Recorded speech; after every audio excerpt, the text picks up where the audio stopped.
બનાસકાંઠા જિલ્લાના વિભાજન થયું અને વિરોધ પ્રદર્શન શરૂ। કેટલાય સમયથી થરાદ જિલ્લાની જાહેરાત કરતા ધાનેરા દિયોદર કાંકરેજ વિરોધ કરી રહ્યા છે। જે ભાભરમાં આજે ઓગળ જિલ્લો બનાવવાના સૂર ઉઠતા મહારેલીનું આયોજન કરવામાં આવ્યું હતું।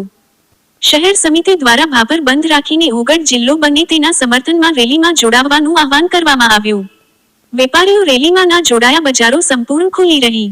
રેલી નીકળી ભાભર શહેરમાં ફરીને મામલતદાર કચેરી ખાતે આવેદનપત્ર આપ્યું। મામલતદાર કચેરી રેલી પહોંચે તે પહેલા ગણ્યા ગાંઠિયા સ્થાનિક લોકો રેલીમાં હાજર રહ્યા। રેલીનું આયોજન કરવામાં આવ્યું અને રાજનેતા, રાજકીય હોદ્દેદારો, વેપારીઓ રેલીથી અળગા રહ્યા।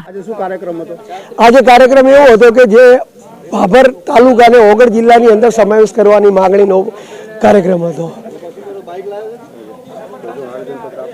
હા, મામલતદારશ્રીને આવેદનપત્ર અમે આપેલું છે અને અત્યારે રજૂઆત કરી છે અને જો અમારી માંગણી નહીં સ્વીકારવામાં આવે તો અમે આ પછી કલેક્ટરશ્રીને આવેદનપત્ર આપવાની ગણતરી છે અને આના પછી જો આવેદન જો છતાં પણ અમારી માંગણી નહીં સ્વીકારાય તો અમે ઉગ્ર આંદોલન સાથે અહીંથી ભાભરથી ગાંધીનગર સુધી પેદલ યાત્રા લઈ જવાની ગણતરી છે અમારી।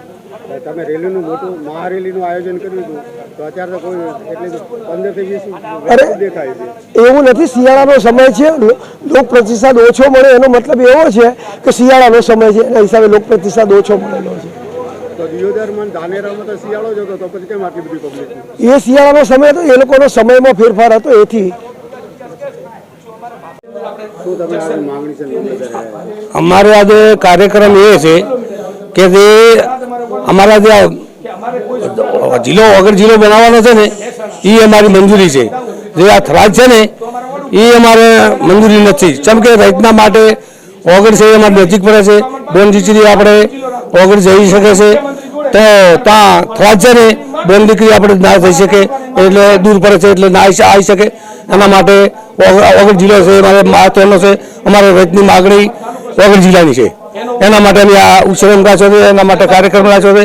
અને જો આ સરકાર નહીં સ્વીકારે તો અમે આંદોલન કરીશું, હાઈકોર્ટ સુધી જઈ શકું, એટલે ભૂખ હડતાલમાં બેસી શકું। આ આટલો અમારી માગ છે। બનાસકાંઠા જિલ્લો વિસ્તારની વસ્તીની દ્રષ્ટિએ મોટો હતો પહેલેથી જ, એટલે તેનું વિભાજન થયું અને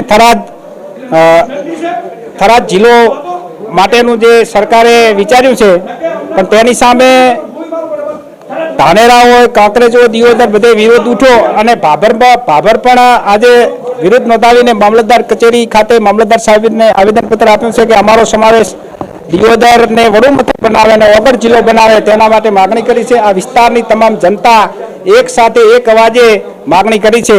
તો વહેલામાં વહેલી તકે ગુજરાતના મુખ્યમંત્રી ભૂપેન્દ્ર પટેલ સાહેબ ઓગળ જિલ્લો જાહેર કરે તેવી માગણી છે। જય હિન્દ, જય ભારત।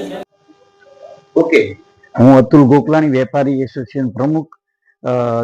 સરકારશ્રીએ જે નિર્ણય લીધો છે એ યોગ્ય છે અને થરાદ જિલ્લો જે બન્યામાં અમને કોઈ વિરોધ નથી। એમાં અમે સંમત નથી એમ બંધના એલાનમાં। કરિયાણા એસોસિએશન બેનરમાં નામ લખ્યું, અમને કોઈને કોઈ પૂછ્યું જ નથી, એમને જ અમારું નામ લખેલું છે।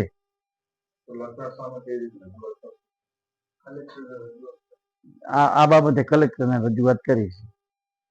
ઓકે, તમારું નામ? દરજી અમિતભાઈ। જે રાજ્ય સરકારે જિલ્લો ભાવ થરાદ બનાવ્યો છે એમાં અમે સહમત છીએ અને જે 30 તારીખનું બંધનું એલાન જે રાખેલું છે એમાં અમે સહમત નહીં, કારણ કે અમને એ પૂછ્યા વગર કરવામાં આવેલ છે। આ બાબતે અમે ઉપર રજૂઆત કરીશું।